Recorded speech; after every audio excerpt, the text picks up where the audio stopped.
बिस्मिल्लाहिर्रहमानिर्रहीम, अस्सलाम वालेकुम नाज़रीन, मेरा नाम अना यूसुफ है और आप देख रहे हैं प्रोग्राम सिटी एट 10। आज के प्रोग्राम में हम आपके फेवरेट टॉपिक पर और बहुत अहम टॉपिक पे बात करने वाले हैं।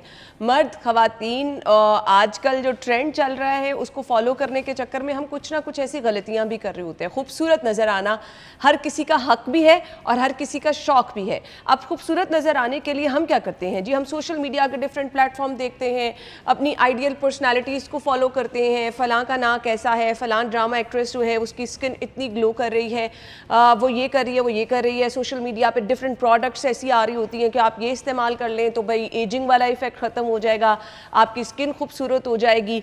डिफरेंट प्रोसीजर्स आ चुके हैं, वो चाहे हम बात करें स्किन की खूबसूरती के हवाले से या फिर हम बात करें वेट लॉस। ये दो चीज़ें आजकल बहुत अहम हैं, होनी भी चाहिए। आपको हक है, पूरा हक है। आप ज़िंदगी में एज के चाहे जिस हिस्से में भी हैं, मैं कहती हूँ कि आप अगर कोई किसी को ये देख के कहते हो ओहो वो तो 60 साल का है, वो तो अपने स्किन को लेके बहुत ज़्यादा सेंसिटिव है, होना चाहिए। आपकी ज़िंदगी है, आपको अपनी ज़िंदगी भरपूर तरीके से खूबसूरती से गुजारनी चाहिए। अच्छा पहने, अच्छा खाएं, अच्छा दिखें, ये आपका हक है। दुनिया तो बहुत कुछ कहती है, दुनिया को कहने दें, लेकिन आपको एक राइट वे इख्तियार करना है। हेल्थ कॉम्प्रोमाइज़ बिल्कुल नहीं होनी चाहिए। वेट लॉस करने के डिफरेंट तरीके हमारे पास है। जदीद दौर में बहुत जदीद तरीके भी आए और कुछ हम वो जल्दी वाले चक्रों में ना कि हमने जल्दी जल्दी रिजल्ट लेना है तो हमने कुछ गलतियां भी करनी शुरू कर दी, जिससे हमारी हेल्थ पे बहुत बुरे इफेक्ट आना शुरू हुए। इसी तरह आप खूबसूरत लगने के चक्कर में ऐसे ऐसे सेशंस लेना शुरू कर दिए, ऐसे ऐसे प्रोसीजर्स कराना शुरू कर दिए। फिर कहीं महंगा प्रोसीजर था तो एक ब्यूटी सैलून बहुत सस्ता करा, आप उधर चले गए तो आप अपनी स्किन जला बैठे। तो ये बहुत सारी ऐसी गलतियाँ हैं जो हम कर देते हैं। तो आज हम आपको बताएंगे कि अगर आप खूबसूरत दिखना चाह रहे हैं, अगर आप स्मार्ट दिखना चाह रहे हैं, तो उसका हेल्दी तरीका और अच्छा तरीका क्या है। मैं अपने मेहमानों का तारुफ करा दूं जी। हमारे साथ डॉक्टर सबरीना हिदायत मौजूद हैं, डॉक्टर अरसलान खान मौजूद हैं। डॉक्टर सबरीना के बारे में बताती चलो जी, डर्मेटोलॉजिस्ट हैं, एस्थेटिक मेडिसिन स्पेशलिस्ट हैं, और साथ ही साथ डॉक्टर अरसलान जो हैं वो डर्मेटोलॉजिस्ट भी हैं, एस्थेटिक मेडिसिन स्पेशलिस्ट भी हैं। और ख़ास तौर पर हम आज इनसे बात करेंगे क्योंकि ओबेसिटी के हवाले से भी बहुत सारे लोग परेशान रहते हैं ना, तो इसके ट्रीटमेंट्स क्या क्या हैं, हेल्दी वे क्या है वेट लॉस करने का, पेट की चर्बी कम करने का, इस पे भी हम बात करेंगे। अपने मेहमानों को वेलकम कहेंगे। अस्सलाम वालेकुम जी। जी वालेकुम सलाम। थैंक यू सो मच, बहुत बहुत शुक्रिया आपके वक्त के लिए। मेरे ख्याल से दुनिया में, पूरी दुनिया में ये फेवरेट टॉपिक है तमाम लोगों का। हमने खूबसूरत भी दिखना है, स्मार्ट भी दिखना है। बॉडी शेमिंग बहुत बड़ा मसला है, रंग काला होना बहुत बड़ा मसला है, खूबसूरत दिखना हर किसी का शौक़ है। सो डॉक्टर साहिबा, आपको लगता है कि खूबसूरत दिखने के लिए एफर्ट करनी चाहिए? बिल्कुल करनी चाहिए, क्योंकि इसमें जो है ना आपके लिए आपका एक कॉन्फिडेंस लेवल जो है ना वो बहुत इंक्रीज़ होता है। तो बाकी ये है कि हम लोगों को ये चाहिए कि अपनी एक नॉर्मल स्किन रूटीन के अलावा एक बैलेंस डाइट, अपना हाइड्रेशन लेवल, अपना स्लीप पैटर्न को भी हम बहुत ज़्यादा ध्यान दें।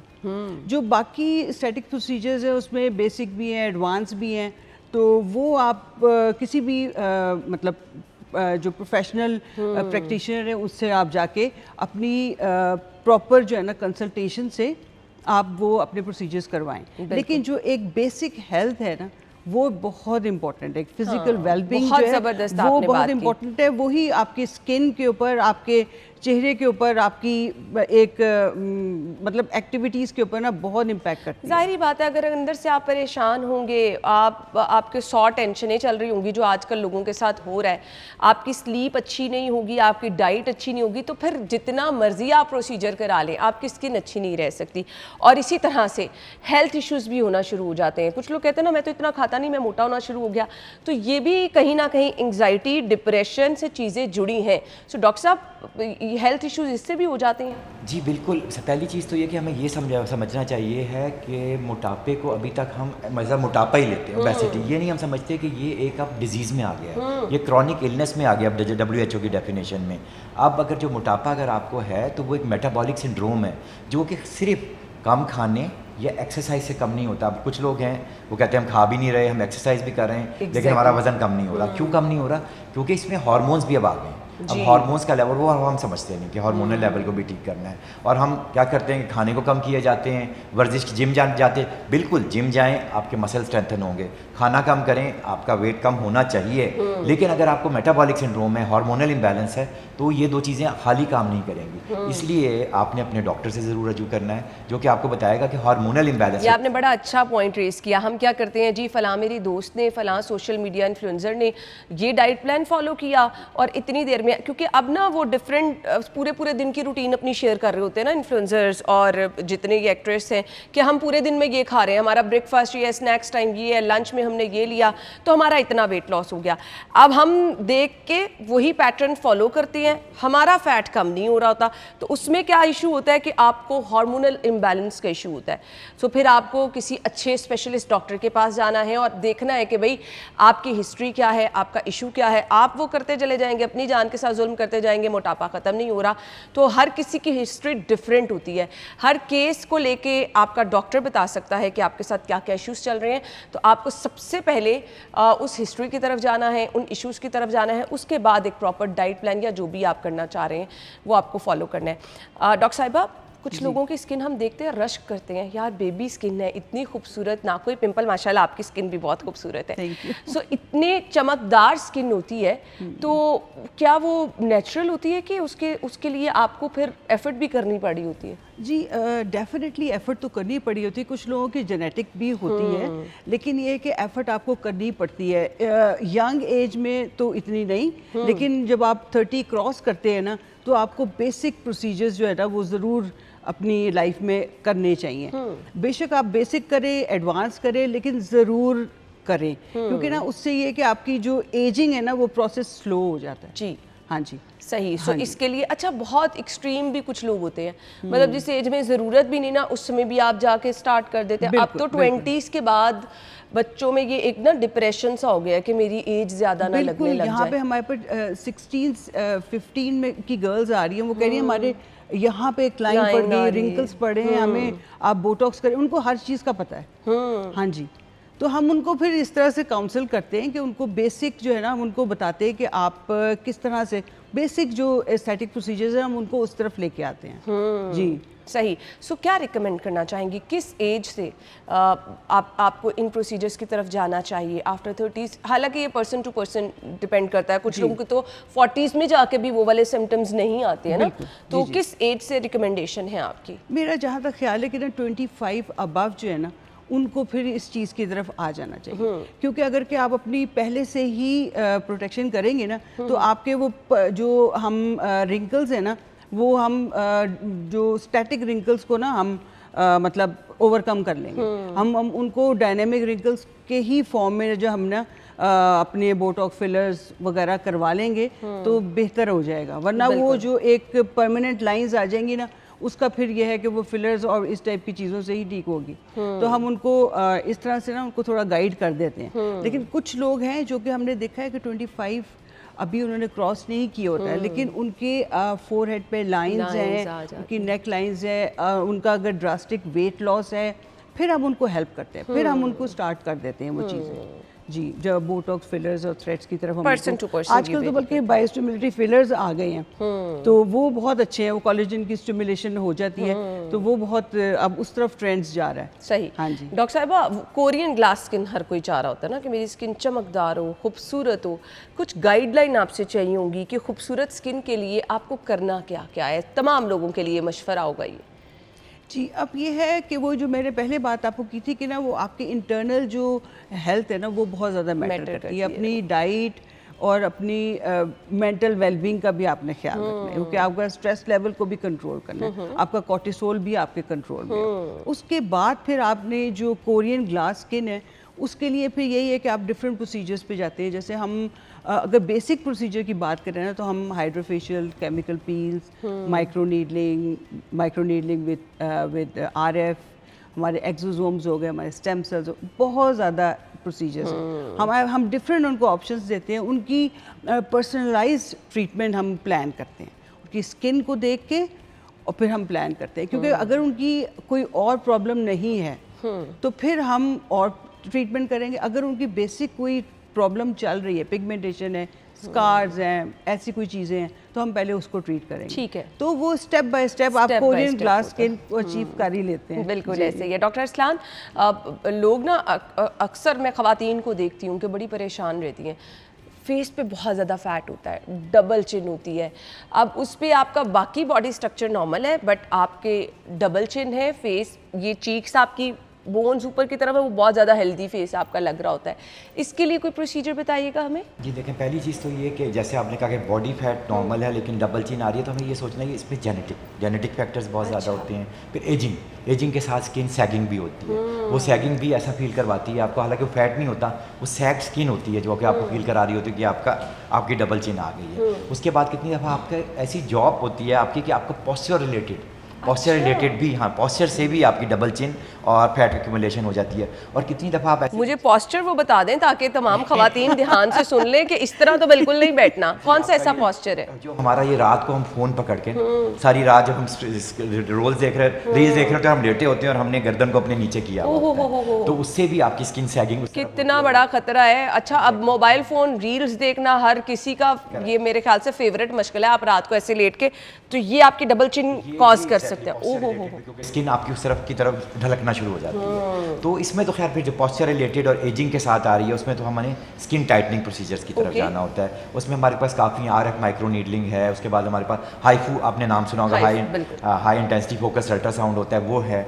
लेकिन अगर वाकई आपके फैट पॉकेट्स हैं तो उसके लिए, और ओवरऑल आपकी ओबेसिटी नहीं है, तो फिर हम जो है लिपोलिटिक इंजेक्शन, कुछ ऐसे इंजेक्शन होते हैं जो कि हमारे जैसे नेचुरली जो हमारे बॉडी में बाइल बन रहा होता है ना, वो क्या करता है, फैट को एमल्सीफाई करता है। तो वही डीऑक्सीकोलिक एसिड के इंजेक्शन होते हैं जो हम उस पॉकेट्स में लगा देते हैं, तो वो उसको मेल्ट कर देते हैं, जिसको हम लिपोलिटिक बोलते हैं। या फिर लिपोसक्शन, अगर प्लास्टिक सर्जरी की तरफ जाएं तो लाइपोसक्शन, वो भी बहुत इफेक्टिव है। और नेक की लाइपोसक्शन तो हम लोकल एनेस्थीसिया में भी कर सकते हैं, उसके लिए जनरल में भी नहीं है, पेशेंट आए और कर। तो ये सारे प्रोसीजर्स तो डॉक्टर साहब, ये आपको रिपीट करने पड़ते हैं सेशन की? एक दफ़ा हो गया तो बस ठीक है? देखिए, RF और हाईफू के तो सेशंस होते हैं, लेकिन अगर आप लाइपोसक्शन की तरफ जाएं तो नॉर्मली अगर वो इतना ज़्यादा नहीं है तो एक दफ़ा में हो जाता है। लिपोलिटिक के भी 2 से 3 सेशंस होते हैं।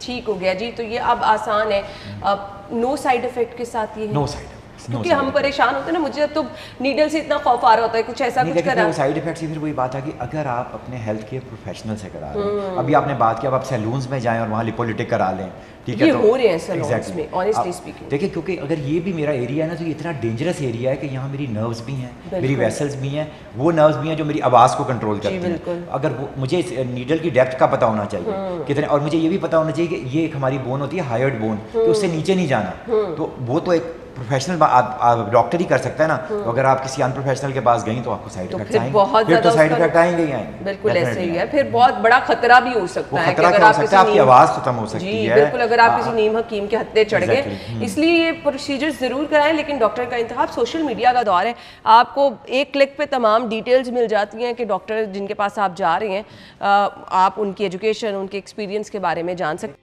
PMDC ने अपनी वेबसाइट पे जी रजिस्टर्ड डॉक्टर के नाम दे दिए, आपने नाम डालना और पता चल जाएगा कि डॉक्टर रजिस्टर्ड है या नहीं। बिल्कुल, तो ये थोड़ी सी एफर्ट करके डॉक्टर का इंतखाब करें। हम ब्रेक की तरफ जा रहे हैं, ज्वाइन करेंगे ब्रेक के बाद। स्टे विद अस।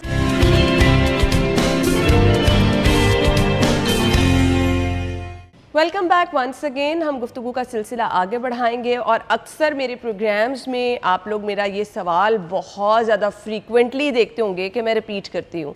तो ऑनेस्टली स्पीकिंग ये मैं अपने लिए नहीं करती हूँ, क्योंकि मुझे वाकई रंग गोरा करने का कोई शौक़ नहीं है।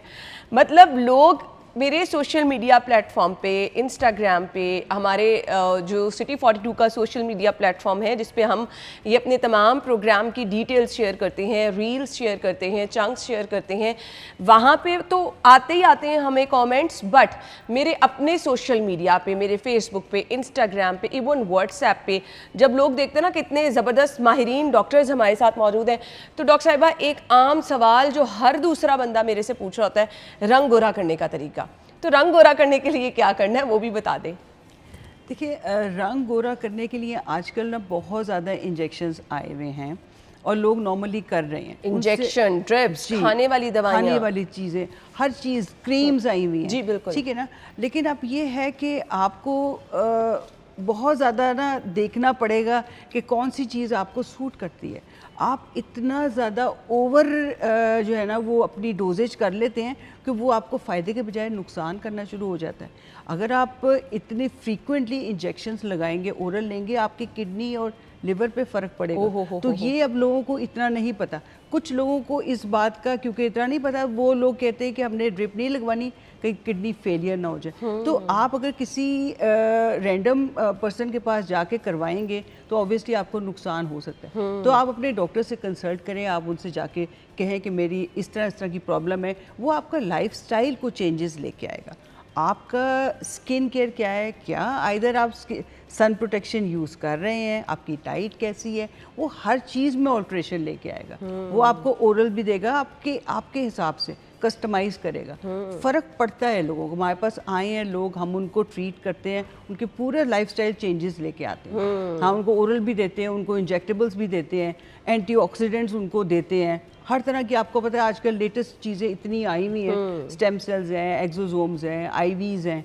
तो मतलब बहुत सी चीज़ों से हमें फ़र्क पड़ता है, लेकिन ग्रेजुअली हम उनको पहले से बता देते हैं कि आपकी जो टोन इंक्रीज़ होगी, बेहतर होगी, वो कितनी होगी, उनको सारा हम बता देते हैं। फ़र्क पड़ता है, लेकिन एकदम से हम उनको ना मतलब ये नहीं कह सकते कि आपको 4 दिन में इतना फ़र्क पड़ जाएगा। अच्छा डॉक्टर साहब, रफली आइडिया, अगर कोई ना ऐसा कोई प्रोसीजर कराना चाह रहा है कि स्किन टोन थोड़ी सी लाइट हो जाए, रंग गोरा हो जाए, शादी से पहले आप 2 महीने आ गए, जी डॉक्टर साहब मेरा रंग गोरा कर दें, तो मैक्सिमम मिनिमम कितना टाइम इन प्रोसीजर्स में चाहिए होता है? इसमें तकरीबन मेरे ख्याल है टाइम लगता है 4 to 6 months तो डेफिनेटली। रफली 6 मंथ आप गैप रख के फिर आए, ठीक है। क्योंकि अगर हम देखेंगे कि उसकी पहले क्या स्किन है, अगर स्किन बहुत ज़्यादा हम देखेंगे इतने टोन में नहीं है, डिहाइड्रेटेड नहीं है और कोई और इशू नहीं है, तो बहुत जल्दी जो है वो हमारी ट्रीटमेंट से ना उनको फ़र्क पड़ जाता है। जी। सो कुछ ना जेनेटिक्स का भी रूल होता है, अगर फैमिली में है तो वो तो फिर चैलेंजिंग हो जाता होगा। बहुत ज़्यादा। और फिर उनकी अनएक्सपेक्टेड जो होती है ना, वो हमें भी ना फिर काफ़ी दफ़ा ना हमें प्रॉब्लम होती है। वो ये कहती है डॉक्टर साहब प्लीज़ आप ये कर दें, लेकिन वो हम उनको फिर रियलिस्टिक उनको ना बताते हैं कि आपकी रियलिस्टिक अप्रोच ये होनी चाहिए कि इतना फ़र्क पड़ेगा। बिल्कुल, डेफिनेटली हम आपके स्किन का टेक्सचर, टोन में इम्प्रूवमेंट लेके आएंगे। जो एक स्मूथ ग्लोई हाइड्रेटेड स्किन आपके लिए ज़्यादा ज़रूरी है। उसमें टोन इतना ज़्यादा मैटर नहीं करती, स्किन की जो हेल्थ है वो बहुत ज़्यादा मैटर करती है। तो जब हम उनको ये समझाते हैं, हल्के हल्के उनको समझ आ जाती है। बिल्कुल। सो इसके लिए थोड़ा सा टाइम भी होता है, और ये फिर आपका डॉक्टर डिसाइड करता है कि आपको इंजेक्टेबल की तरफ जाना है, ड्रिप्स की तरफ जाना है, खाने वाली मेडिसिन लगाने के लिए क्या देना, ये प्रॉपर एक प्लान फॉलो किया जाता है। थोड़ा सा ऐड ऑन करूंगा कि लेकिन गोरे रंग के पीछे ना जाए। मैं अपने सारे आप इवन टोन, आपकी स्किन इवन टोन हो। बहुत लोगों के जिनके काले रंग भी होते हैं, एक ब्राइट ग्लो करने वाली चमकदार स्किन होती है, खूबसूरत लगते हैं, और वो उसकी वो ज़्यादा, बल्कि गोरे लोगों से ज़्यादा खूबसूरत स्किन होती है। तो हमेशा आप even tone skin, bright skin और हेल्दी स्किन की तरफ, गोरे रंग से कोई फर्क नहीं पड़ता। डॉक्टर साहब मुझे ये बता दें कि फिर हम जो बात कर रहे हैं ना कि आपकी इवन टोन होनी चाहिए, हेल्दी, वो किस तरह से मुमकिन है कि आपका सांवला रंग भी चमकदार और खूबसूरत लग रहा हो? हमने क्या करना है इसके लिए? देखिए कोई तो ऐसे, तो पहले सन प्रोटेक्शन सबसे, इवन हम समझते हैं कि अगर रंग गोरा ही है तो सन प्रोटेक्शन, और गोरे लोग अक्सर सन ब्लॉक नहीं लगाते, वो भी बड़ी गलती करते हैं, इसलिए फ्रैकल्स आ जाते हैं। गोरों को भी सन ब्लॉक चाहिए और कालों को भी सन ब्लॉक चाहिए, ठीक है। क्योंकि सन ब्लॉक, और फिर सन ब्लॉक आपको 100% प्रोटेक्शन नहीं देता, वो आपको 70% देता है। साथ आपके शेड्स जब आप धूप में जा रही हैं, और ये बड़े कम लोगों को पता है कि जो धूप है वो एक तो मेलानोसाइट्स हमारे इंक्रीज करा रही है स्किन में, साथ साथ वही धूप जब हमारे आंखों के अंदर जाती है तो 30% मेलानोसाइट प्रोटेक्शन वहाँ भी होती है जो रंग को डार्क करते हैं। तो आपने शेड्स भी पहने हैं, ठीक है, सिर्फ सन ब्लॉक नहीं लगाना। उसके बाद आपने, जैसे डॉक्टर साहिबा ने कहा, कुछ सप्लीमेंट्स हैं लेकिन कंट्रोल्ड। ग्लूटाथायोन है, ग्लूटाथायोन एंटीऑक्सीडेंट है, वो करता है। इसी तरह कुछ विटामिन्स हैं जो हमने अपने रूटीन में डालनी है। और फिर आपका अपना ब्लड, इससे बढ़ के कौन सी दवाई हो सकती है? तो PRP, ठीक है ना, प्लेटलेट रिच प्लाज्मा, जो आपका अपना खून है। और जवान बच्चे जो होते हैं ना 24-25 साल के, उनमें तो सबसे ज़्यादा प्लेटलेट्स उनके जो है स्ट्रॉन्ग होते हैं। सही। तो मैं, जो मेरे पास 20 से 30 साल का पेशेंट आता है ना, उससे तो मैं कहता हूँ कोई सीरम नहीं, कोई बूस्टर नहीं, आपका अपना खून लेंगे, पीआरपी लेंगे अगर प्रॉपरली। वही बात है कि पता होना चाहिए कितना लेना है, ठीक है, और किस हिसाब से लगाना है और कौन सा पार्ट लेना है उसका। सही। जब हम उसको सेंट्रीफ्यूज कर लेते हैं उसका एक मखसूस पार्ट होता है जिसमें सबसे ज्यादा प्लेटलेट होते हैं, तो वही आपको सबसे ज्यादा रिजुविनेशन देता है। उससे बढ़कर कोई मेडिसिन नहीं हो सकती। चलें जी, यानी ये तो आपकी ट्रीटमेंट आपके अपने खून में आपने हैरानकुन बात बता दी है, लेकिन ये प्रोसीजर हर किसी के लिए नहीं है जी। वो आपके डॉक्टर डिसाइड करेंगे कि आपने कब, कैसे और किस टाइम पे ये प्रोसीजर कराना है। मैं फ़ैट की तरफ आना चाहूँगी। कुछ लोग बड़े परेशान होते हैं, बॉडी नॉर्मल है लेकिन बाजू बहुत ज़्यादा हेल्दी हैं, थाइस बहुत ज़्यादा हेल्दी हैं, इनके लिए लेटेस्ट ट्रीटमेंट जिन पे आपको अच्छे रिजल्ट्स मिल जाते हैं कौन कौन से हैं? देखिए इसमें दोनों हैं, सर्जिकल भी होती है, नॉन सर्जिकल भी, लेकिन हमेशा हम कोशिश करते हैं कि पहले नॉन सर्जिकल ट्रीटमेंट्स की तरफ जाएं। और उसमें भी हम पहले ये जो आपने सुना होगा आजकल हमारे नए इंजेक्शंस आ गए हैं जो कि GLP-1 और GIP, जिनको ज़ैम्पिक और मंजारो जिनके मार्केट नेम है, इसका भी सहारा लेते हैं। इसलिए नहीं कि सिर्फ हमने ओवरऑल बॉडी फैट करना है, क्योंकि क्या होता है कि वो आपके फूड नॉइजेस को भी कम कर देते हैं। वो जो होता है ना रात को अचानक 11 बजे में मुझे होता है कि मैं फूड पांडा खोलूँ और दिल चाह रहा नहीं चाह रहा एक पिज़्ज़ा ऑर्डर कर दूँ, ठीक है ना, अब इसके बाद मैं एक बर्गर ऑर्डर कर दूँ, इसके बाद तो वो आपकी क्रेविंग्स कम हो जाती हैं, ठीक है। जब आपकी क्रेविंग्स कम होती हैं तो आपके वही फैट पॉकेट्स घुलना शुरू होते हैं। उसके बाद जैसे मैंने भी आपको बताया कि लिपोलिटिक इंजेक्शन, एक पर्सनलाइज्ड बॉडी पार्ट के लिए अगर वो आर्म्स हैं तो वो इंजेक्शन दिए जा सकते हैं। नंबर 3 अब लिपोसक्शन आ गई है, और अब लिपोसक्शन में बड़ी जिद्दत आ गई है, वेजर लिपोसक्शन आ गई। इसके अंदर लेज़र की मदद से वो आप जब कैनुला डालती हैं तो कैनुला की टिप पे लेज़र लगा होता है, जो लेज़र उसी वक्त आपका फैट को मेल्ट करता है और वही आपके इमीडिएट रिजल्ट्स आ जाते हैं। तो ये कुछ ट्रीटमेंट्स हैं जो कि पॉकेट ऑफ फैट्स के लिए। लेकिन फिर इसमें आपको बताता हूँ, अगर आपकी नेक सर्कमफरेंस ज़्यादा है तो आपको सबसे ज़्यादा चांस है हार्ट अटैक का।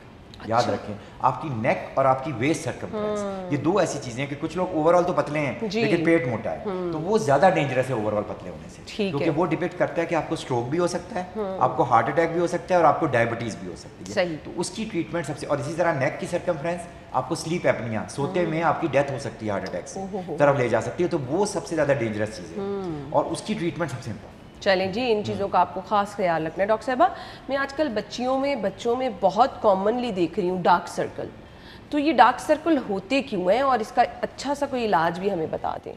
देखिए, एक तो ये है कि डार्क सर्कल्स ना, सबसे पहले तो आपने उनका न्यूट्रिशन देखना है कि हमारे बच्चे आजकल किस तरह की डाइट ले रहे हैं। अगर उनकी न्यूट्रिशियस डाइट नहीं है तो वो उनके स्किन के ऊपर, उनके बालों के, उनके मूड के ऊपर, हर चीज़ पे फ़र्क पड़ेगा, ठीक है ना। अब हमारे टीन एजर्स को ज़्यादातर अपने अपीयरेंस का भी है तो उनको डार्क सर्कल अपने पहले नज़र आते हैं, उनको बाकी अपनी मूड स्विंग्स और ये चीज़ें उनको नहीं पता चलती। तो हमारी डाइट बहुत ज़्यादा मैटर करती है। अब आपको पता है, यहाँ पे हम बच्चों का आजकल फास्ट फूड पे ही गुजारा हो, बिल्कुल ऐसे ही है, ठीक है ना। पेरेंट्स के पास भी इतना टाइम नहीं है कि वो इतना देखें, जो देखें तो वो अच्छी बात है, लेकिन ये है कि बच्चे खुद भी जो है ना वो जब इस चीज़ के ऊपर नहीं आएंगे तो एक तो पहले ये रीज़न हो गया उनकी nutrition deficiency, use of mobile phone भी। यस, हाँ, मैं यही कही थी कि उनका जो स्क्रीन टाइम है ना, उसको हम नहीं हम उसको नहीं मतलब कह सकते कि ये से कुछ नहीं। वो उनका, कुछ ऐसे बच्चे हैं जिनका आप यकीन करें कि वो वॉशरूम्स में भी अपना फ़ोन लेके जाते हैं। उनकी मदर्स यही कहती हैं, लेके आती हैं, उनके मतलब पिगमेंटेशन है, उनको बहुत यंग एज में हेयर फॉल है, उनको एक्नी है, हाथ में उनके फ़ोन है, मदर उनको यही कहती हैं, ये इनकी डाइट का यही हाल है कि ये सिर्फ अपने नूडल्स, स्पैगेटीज़ और फास्ट फूड ये लोग खा रहे हैं, ठीक है ना। इनका कोई स्लीप का कोई वो नहीं है, टाइम नहीं है, तो वो बच्चों का फिर इस तरह से हाल हो जाता है। हाँ जी, तो उसमें एक फैक्टर ये भी है। बिल्कुल, हाँ, ये सारे फैक्टर्स जो है ना वो मिलके ये प्रॉब्लम। और जो रात की नींद है ना, वो बहुत ज़्यादा ज़रूरी है। हम डे टाइम की नींद को ना समझते हैं कि नींद है, बिल्कुल, हाँ जी, रात की नींद। अब जिन बच्चों का ये है, कोई इलाज बताएंगे जिससे डार्क सर्कल दूर हो सकते हैं? डार्क सर्कल्स के लिए अगर कि आप न्यूट्रिशंस के लिए बात करेंगे तो हम उनको विटामिन स्टार्ट करा देते हैं, ठीक है ना। वरना अगर प्रोसीजर्स की बात करेंगे तो काफ़ी ज़्यादा प्रोसीजर्स सिंपल से लेके मतलब एडवांस प्रोसीजर्स भी हैं। हाँ, हम उनको डिफरेंट पील्स कर सकते हैं, हम उनको डिफरेंट, हमारे पॉलीन्यूक्लियोटाइड्स हैं, वो स्किन की जो है ना वो रिजुविनेट करते हैं स्किन को, तो वो डार्क सर्कल्स जो है ना वो काफ़ी बेहतर, एक्सोसोम्स हैं, स्टेम सेल्स हैं, तो काफ़ी चीज़ें हैं, यानी इसका भी इलाज मौजूद है, आप उसकी तरफ जा सकते हैं। हम ब्रेक की तरफ जा रहे हैं, ब्रेक लेंगे, ब्रेक के बाद ज्वाइन करेंगे, स्टे विद अस।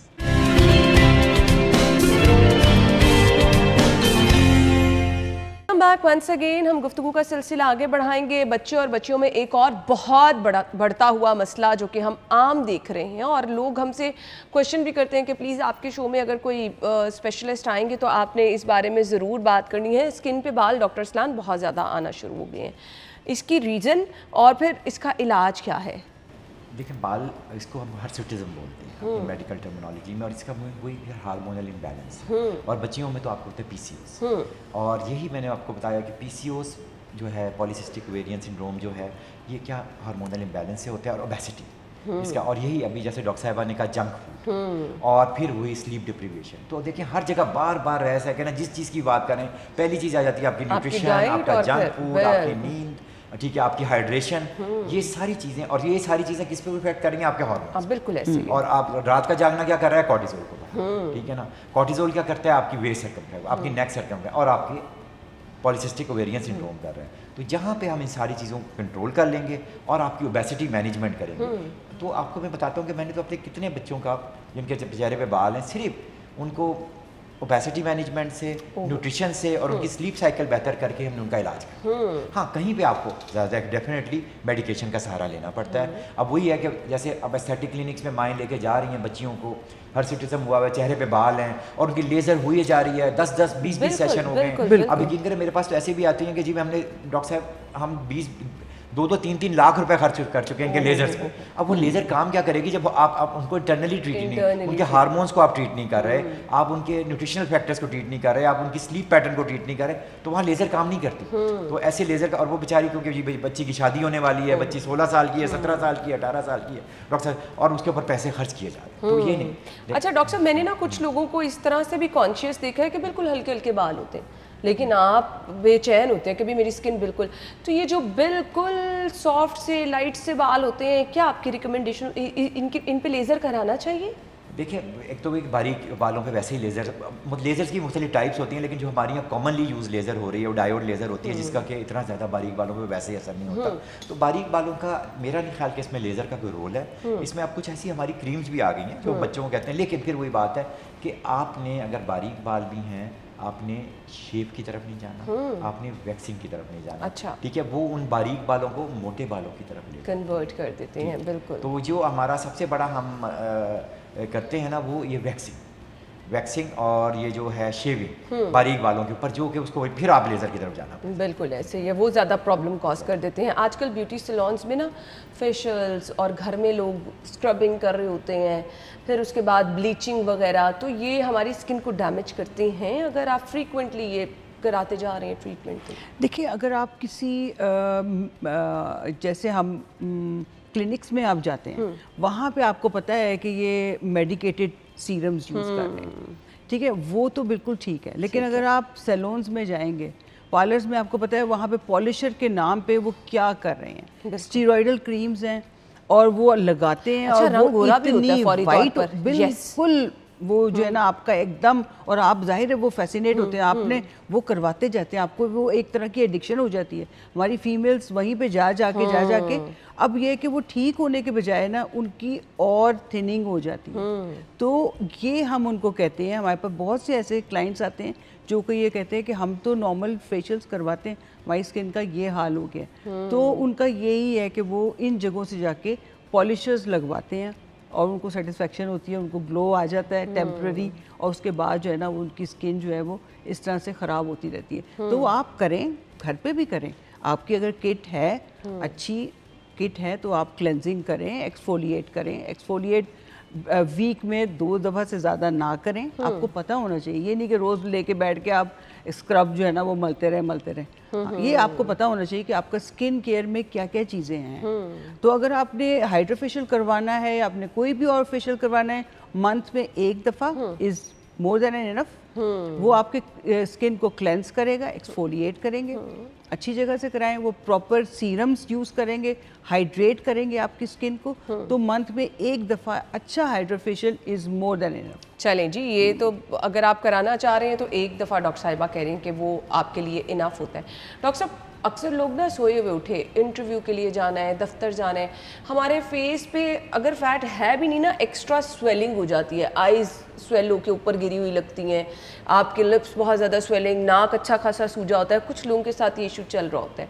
तो इस पे हमने करना क्या है? लोग परेशान होकर डिफरेंट प्रोसीजर कराना शुरू करते हैं, ये कॉमन होता है कि इसके लिए आपको फिर परेशानी लेनी है? नहीं, देखिए ये बड़ा कॉमन होता है और ज़्यादातर ये होता है कि हमारी की लिम्फेटिक ड्रेनेज थोड़ी सी होती है, जो देखते हैं जो खून हमारा जा रहा है ना चेहरे की तरफ, उस खून ने वापस भी जाना है। जब हम लेटते हैं तो ग्रेविटी से जो है ब्लड फ्लो हमारी स्किन की चेहरे की तरफ बढ़ जाती है, और वो हमारे अंदर हमारा एक सिस्टम, इसे हम बोलते हैं लिम्फेटिक सिस्टम, जो कि हमारी ड्रेनेज करता है चेहरे को। तो जाहिर है जब हम लेटते हैं तो वो कुछ लोगों के लिम्फेटिक सिस्टम इतने अच्छे नहीं होते, तो उनमें ये प्रॉब्लम आ जाती है, जिसको हम कहते हैं कि चेहरे पे एडीमास होकर, तो इसकी कोई ट्रीटमेंट नहीं है, ये ग्रेविटी डिपेंडेंट होता है आपका। ये आप उठें और चेहरे के जब आप उठते हैं और जब ग्रेविटी के साथ वो वापस आना शुरू होता है तो वो नॉर्मलाइज हो जाता है। कोई मसाज करने की ज़रूरत नहीं इसके लिए, अगर कोई करना है तो मसाज, नॉर्मल मसाज, ठीक है। उसमें मसाज के कुछ तरीके होते हैं जो हम पेशेंट को समझाते हैं कि लिम्फेटिक्स को, कि चेहरे के अपर पार्ट को किस तरह करना है या लोअर पार्ट को। लेकिन हाँ, कुछ लोगों में कुछ उन्होंने गलत ट्रीटमेंट कराने से वो अपनी लिम्फेटिक ड्रेनेज को ऑब्स्ट्रक्ट कर देते हैं। और उसमें सबसे ज़्यादा मैं अपने पेशेंट्स को ये बताता हूँ, अंडर आई फिलर्स। अब दौर नहीं रह गया अंडर आई फिलर्स का। मेरे सबसे ज़्यादा जो एडीमा के साथ पेशेंट आते हैं ना, वो कहते हैं डॉक्टर साहब हम सुबह उठते हैं और चेहरा चीक्स हमारे सूजे हुए होते हैं, वो होता है कि अंडर आई फिलर्स।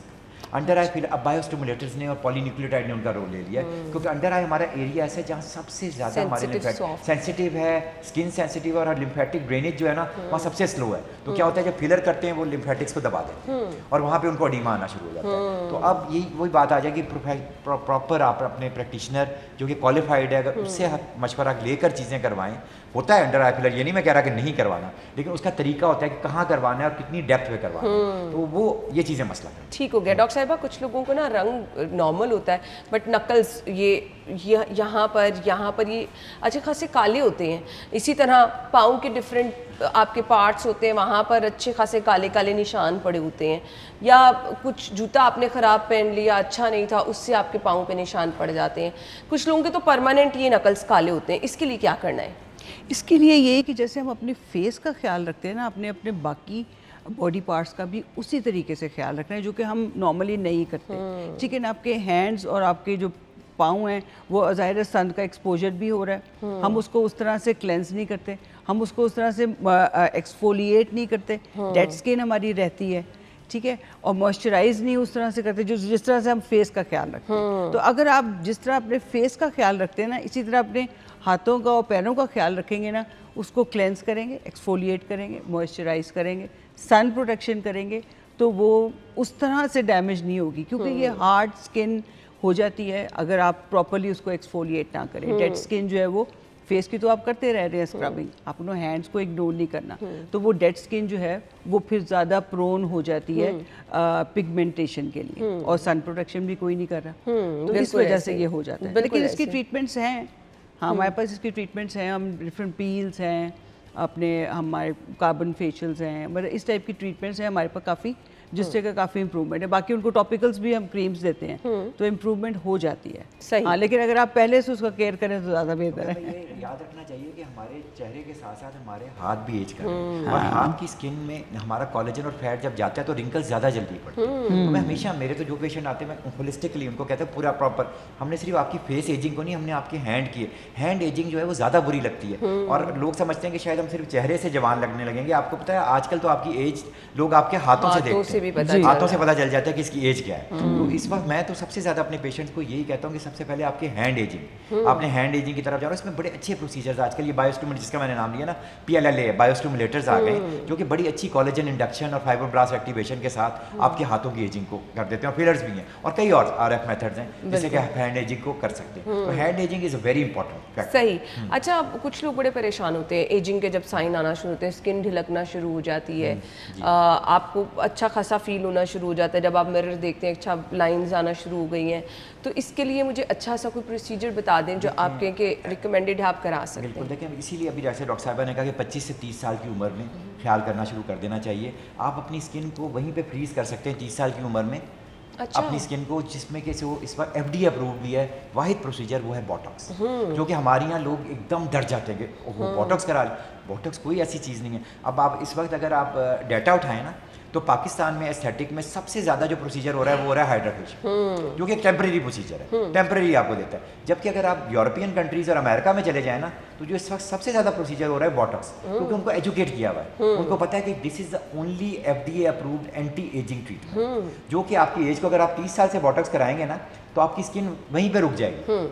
यानी कि आप जब 70 के भी होंगे, अगर आप रेगुलरली एवरी 8 मंथ्स करा रहे हैं ना प्रोसीजर, तो आप 70 में भी 30 साल की स्किन नजर आएगी। तो वो ओनली क्योंकि वो आपके रिंकल्स को रोक देती है, ठीक है। और मैं ये भी बताता चलूँ कि मैं भी 56 का हूँ और मैं रेगुलरली साल में एक दफ़ा बॉटॉक्स कराता हूँ। अच्छा। तो अल्हम्दुलिल्लाह अभी तक मुझे कोई एजिंग साइंस रिंकल्स की सूरत में नहीं है। सही, सेफ होता है ये। सेफ, वेरी सेफ, लेकिन प्रोवाइडेड वही कि जो FDA अप्रूव बॉटॉक्स है, हर एरिया के लिए बॉटॉक्स रिकमेंडेड नहीं है। बिल्कुल ऐसे ही है, बिल्कुल। सो आप करा सकते हैं, लेकिन इसके लिए ये है, अच्छा 1 साल बाद रिपीट होने की पर्सन टू पर्सन देखिए very person to 6 to 8 months में इसका इफेक्ट जाना शुरू हो जाता है, 6 से 8 महीने में। मेल्स के लिए मैं कहता हूँ साल में एक दफ़ा, फीमेल्स के लिए मैं कहता हूँ 8 महीने, 6 से 8 महीने। ठीक है। क्योंकि फीमेल ज़रा ज़्यादा, हाँ जी, मैं वही कहने लगी थी, खवातीन में चूंकि ज़्यादा शौक होता है ना डॉक्टर साहिबा, आईब्रोज लिफ्ट होनी चाहिए, आपके लिप्स बड़े खूबसूरत नज़र आने चाहिए, नोज़ आपकी बड़ी शार्प नज़र आनी चाहिए। इसको लेके भी लोग ना बहुत ज़्यादा ट्रीटमेंट कराना चाहते हैं। ब्रेक ले लें, हम ब्रेक के बाद आते हैं तो इस पर बात करेंगे हमारे साथ ही।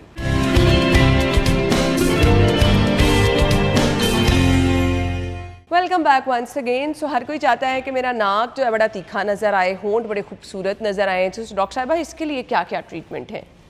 इसके लिए ये है कि हम उनके फेस के एक फ्रेम के हिसाब से हम उनकी, अगर नोज़ हमें वाकई लगता है कि बहुत ज़्यादा एक्सपेंडेड है या बहुत ज़्यादा डिप्रेस्ड है या एलिवेटेड है, तो हम उसके हिसाब से जो है ना उनको कस्टमाइज ट्रीटमेंट दे देते हैं। उसके लिए हम थ्रेड्स भी करते हैं, बोटॉक्स भी करते हैं, फिलर्स भी करते हैं जी। और लिप्स का भी यही है कि आजकल लिप फिलर्स जो हैं वो काफ़ी ज़्यादा ट्रेंड में है, तो यंग गर्ल्स में ना हमने देखा है बहुत ज़्यादा है।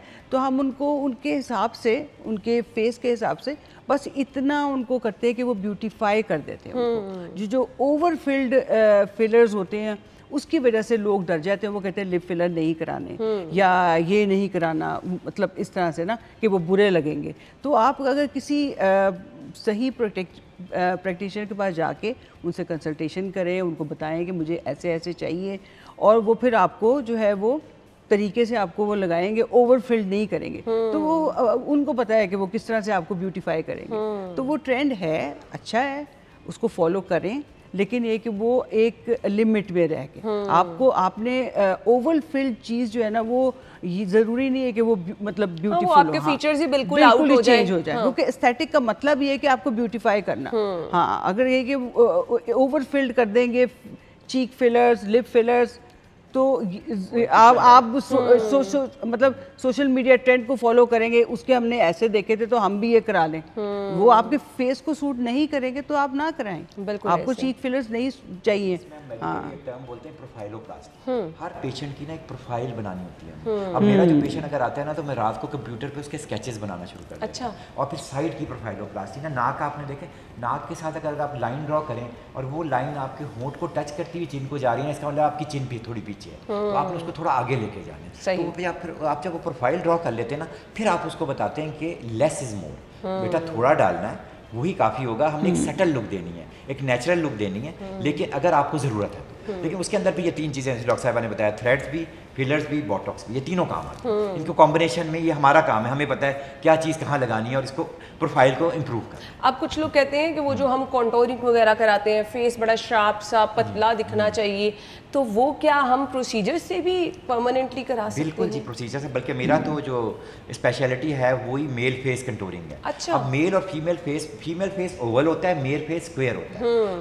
अब हमारे यहाँ अक्सर लोगों को पता ही नहीं, अब वो फिलर डालते हैं, वो मेल में, फीमेल में भी यहाँ ज़्यादा फिलर डाल, यहाँ मेल में ज़्यादा डालना है, तो कोई चेहरे को स्क्वायर बनाना है, फीमेल में यहाँ डालना है, फीमेल में डालना है तो इस तरह डालना है, मेल में डालना है तो इस तरह डालना है। तो ये चीज़ें बड़ी इंपॉर्टेंट है कि किस में किस डायरेक्शन में डालना है, ताकि उस चेहरे की उसके कॉन्टोर्स वैसे बने। हमने ओवल बनाना है फीमेल को और स्क्वायर बनाना है मेल।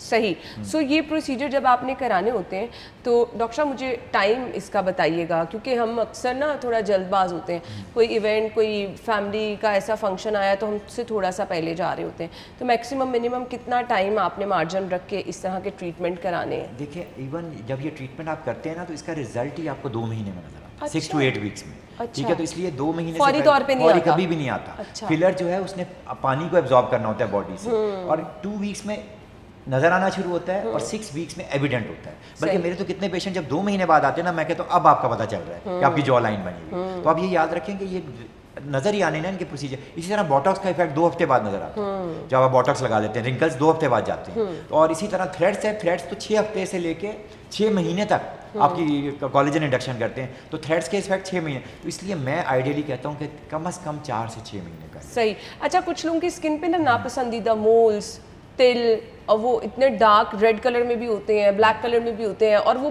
बढ़ते चले जाते हैं, तो ये क्या कोई स्किन की बीमारी होती है? बिल्कुल, ये बीमारी भी इसीलिए इनकी सिर्फ यही मैं कहता हूँ कि आप जाके सिर्फ आजकल वो प्लाज्मा पेन आया हुआ है, उससे खुरच देते हैं तिलों को और उतार देते हैं।